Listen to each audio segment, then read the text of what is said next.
आपण प्रार्थना करूया. स्तुतीस पात्र भयास योग्य अशा माझ्या जिवंत परमेश्वरा, तुझी उपकार स्तुती करतो, तुझ्या नावाला धन्यवाद देतो. आजचा हा दिवस तू आमच्या जीवनामध्ये दाखवलास आणि विशेष करून मातांना हा दिवस दाखवलास, याबद्दल मी तुझी उपकार स्तुती करतो, तुझ्या नावाला धन्यवाद देते. दे बापा, ह्या मायवारच्या दिवशी जो संदेश तू आमच्यापर्यंत पोहोचवलास आहेस, तोच संदेश दे बापा इतरांच्यापर्यंत पोहोचवण्याचा मी प्रयत्न करणार आहे. ओठ माझे आहे, शब्द तुझे असतील आणि हे शब्द प्रत्येकाच्या अंतःकरणामध्ये भिडू दे. आज तू दयेनं आणि कृपेनं कर. ही प्रार्थना येशूच्या नावामध्ये केली म्हणून तू ऐक बापा. आमीन. सर्वांना प्रभू येशूच्या नावामध्ये प्रीतीचा सलाम आणि सर्व मातांना मायवारच्या हार्दिक शुभेच्छा. आज मायवार आहे आणि हा दिवस जगातील 40पेक्षा अधिक देशामध्ये साजरा होत आहे. अमेरिकेतील वेस्ट व्हर्जिनियामधील ग्रॅफ्टन गावामध्ये फिलाडेल्फियाच्या ॲना जार्विस ह्या महिलेने सेंट अँड्रूज मेथोडिस्ट चर्चच्या मध्ये पहिल्यांदा मायवार साजरा केला. आणि हा मायवार साजरा होत असताना आपण पण हा मायवार साजरा करत आहे. जेव्हा आपण मातृत्वाचा सन्मान करतो त्यावेळेला आपण देवाचा देखील सन्मान करतो, कारण मातृत्व ही देवाची भव्य, दिव्य, आश्चर्यकारक आणि अतिशय अद्भुत हस्तकृती आहे. आणि मातृत्व हे मानवतेमधील सर्वात महत्त्वाची सेवा किंवा मिनिस्ट्री आहे. आईबद्दल काय बोलावं मला काही समजत नाही, कारण आई हा शब्दच भावनात्मक आहे. आई ह्या शब्दामध्ये सर्व काही आहे. आणि ह्या मायवारच्या दिनानिमित्त मी पवित्र शास्त्रामधील 2 मातांचा संदर्भ घेऊन आपल्याशी बोलणार आहे. पवित्र शास्त्रामध्ये अनेक माता आहेत, परंतु निर्गम या पुस्तकातील 2 अध्यायामध्ये 1 ते 10 वचनामध्ये जी मोशेची गोष्ट आहे, त्या गोष्टीमधील मातांच्याबद्दल मी आज तुमच्याशी बोलणार आहे. मोशेचा जन्म अतिशय प्रतिकूल परिस्थितीमध्ये झाला. जेव्हा इब्री लोकांची संख्या वाढू लागली त्यावेळेला फारोनं, मिसर देशाच्या राजानं एक फरमान काढला. आणि तो फरमान म्हणजे इब्री लोकांच्या घरी जी मुले जन्माला येतील त्यामधील जो मुलगा असेल त्याला नदीत फेकलं जावं आणि मुलींना जिवंत ठेवलं जावं. इब्री लोकांच्या वस्तीमध्ये अतिशय भीतीदायक वातावरण होतं, हाहाकार माजलेला होता आणि त्या परिस्थितीमध्ये, अतिशय प्रतिकूल परिस्थितीमध्ये मोशेचा जन्म झाला आहे. मोशेच्या आईचं नाव योखबेद आणि हे हिब्रू नाव आहे. ह्या नावाचा अर्थ देवाचे गौरव असे आहे. आणि ह्या योखबेद मोशेच्या आईनं मोशेचा 3 महिने सांभाळ केला, त्याला लपवून ठेवलं. कसं लपवून ठेवलं असेल आपल्याला काही कल्पना येणार नाही त्याची, कारण बाळ एकदा रडायला लागलं तर आईला माहीत आहे की रडतच राहतं, त्याला शांत करणं किती कठीण आहे. तरी पण योखबेदनं त्या बाळाचा सांत्वन करून, त्याचं समाधान करून त्याला 3 महिने लपवून ठेवलेलं आहे. आणि त्याच्यानंतर तिला लपवून ठेवता येईना म्हणून तिनं काय केलं असेल तर लव्हाळ्याचा एक पेटारा तयार केला, त्याच्यामध्ये त्याला डांबर आणि राळ चोपली आणि त्या पेटाऱ्यामध्ये मोशे बाळाला ठेवलेला आहे. आणि तो पेटारा तिने नदीमध्ये सोडलेला आहे. ज्या फारोचा हुकूम होता की इब्री लोकांच्या जे मुलगा जन्मेल त्या मुलाला नदीमध्ये फेकून द्यावं, म्हणजे त्या नदीमधल्या ज्या मोठमोठ्या मगरी होत्या त्या बाळाला खाऊन टाकतील आणि त्यांचा वंश वाढणार नाही. परंतु त्याच नदीमध्ये योखबेदनं मोशेला सोडलेलं आहे. यानंतर ह्या जन्मदात्या आईनंतर आपण दुसरी एक माता बघतो, ती म्हणजे फारोची कन्या. फारोची कन्या आपल्या दासींना घेऊन स्नानाकरिता नदीकाठी आलेली होती आणि तिच्या दृष्टीस तो पेटारा पडला. तिने दासीला सांगितलं की तो पेटारा घेऊन या. आणि तिनं ते पेटारा उघडल्यानंतर तिला त्यामध्ये एक बालक दिसले आणि ते बाळ रडत होतं आणि तिला त्याचा कळवळ आला. आपण प्रेषितांची कृत्ये याचं 7वा अध्याय आणि 21व्या वचनात पाहतो की फारोच्या कन्येने त्या बाळाला घेऊन त्याला पुत्र बनवले आणि त्याचे संगोपन केले. ते बाळ रडत असताना दुरून मोशेची बहीण मिरियाम ही पाहत उभी होती. ती पळत फारोच्या कन्येकडे आली आणि म्हणाली की ह्या बाळाला दूध पाजण्याकरता मी आपणासाठी एक इब्री दाई आणू का?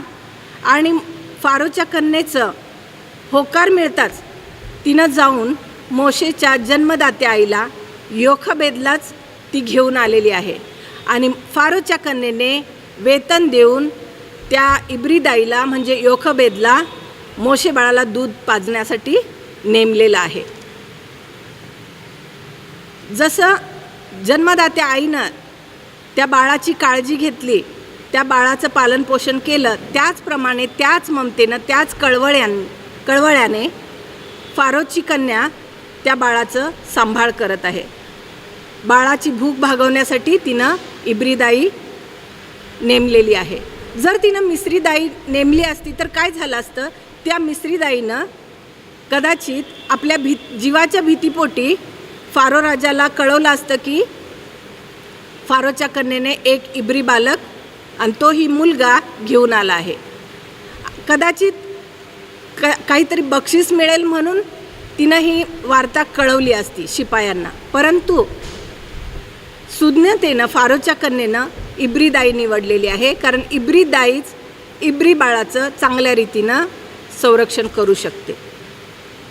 त्यानंतर आपण पाहतो की फारोची कन्या तिचा बाप म्हणजे मिसर देशाचा राजा फारो त्यानंच फरमान काढला होता, त्यानंच आज्ञा केली होती की इब्री वस्तीमध्ये इब्री लोकांच्यामध्ये जर मुलगा जन्माला आला तर त्याची कत्तल करावी किंवा त्याला नदीत फेकून द्यावं.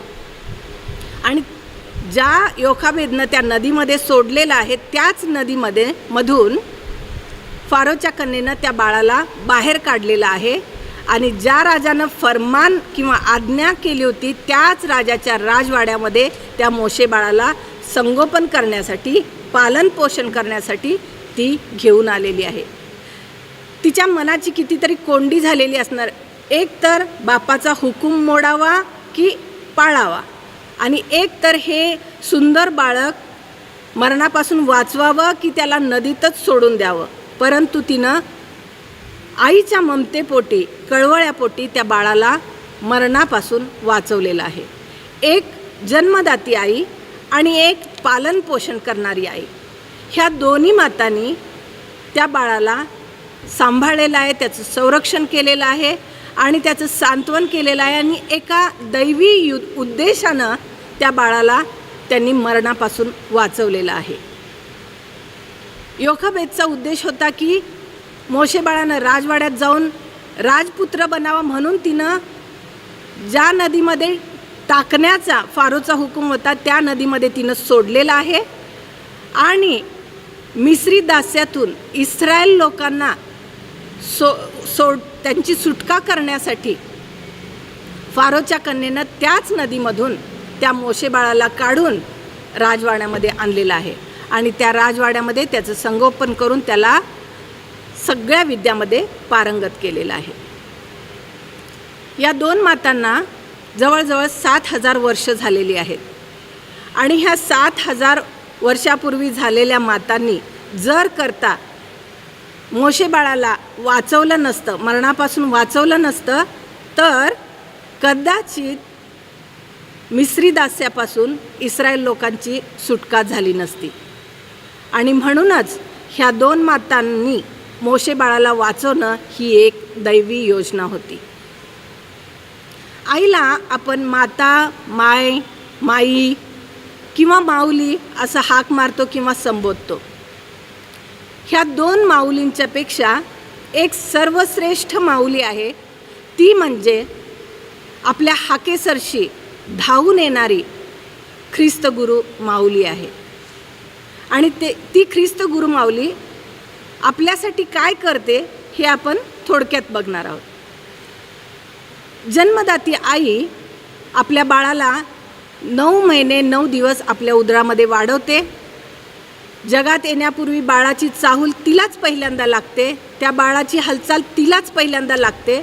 आणि असं म्हटलं जातं की जगात येणाऱ्या बाळाचं आणि आईचं नातं हे 9 महिने 9 दिवस किंवा त्याच्या कमी जास्त आईबरोबर जोडलेले असते.